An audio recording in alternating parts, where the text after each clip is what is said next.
Hello friends, নমস্কার। অপর্ণাস কিচেনে আপনাদের সবাইকে স্বাগত। আজ আমি বাদাম মিল্কশেক করে আপনাদেরকে দেখাবো। প্রথমে আমি দুধটাকে ভালো করে জাল দিয়ে নেব। দুধটাকে ভালো করে 15-20 মিনিট জাল দিয়ে নেব। এবার আমি এর মধ্যে চিনিটা ঢেলে দেবো। এবার আমি কয়েকটা কেশরের টুকরো দিয়ে দেবো। ফ্রেন্ডস, অল্প কেশরের টুকরো দিয়ে দিলাম।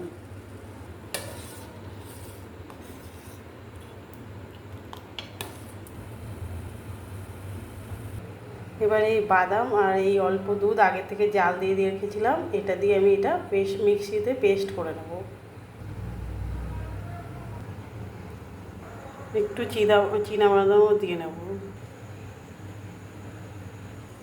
দুধের মধ্যে এই পুরো পেস্টটা দিয়ে দেবো।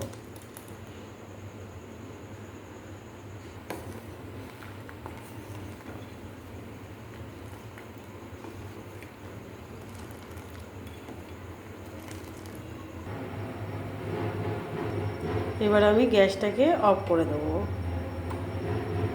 গ্যাসের থেকে নামিয়ে নিয়েছি এবং এটাকে আমি অনেকক্ষণ ঠান্ডা করে নেব। তারপর আমি এটাকে ফ্রিজে রেখে দেবো আধা ঘন্টা।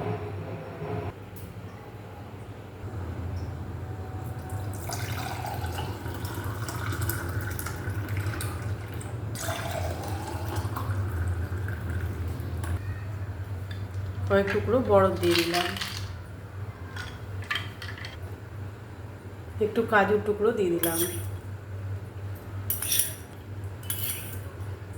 আলমন্ড দিয়ে দিলাম। কিশমিশের টুকরো দিয়ে দিলাম।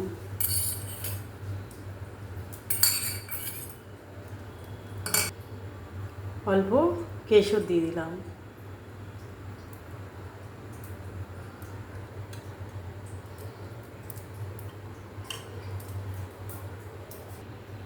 হ্যালো ফ্রেন্ডস, আমার বাদাম মিল্কশেক রেডি।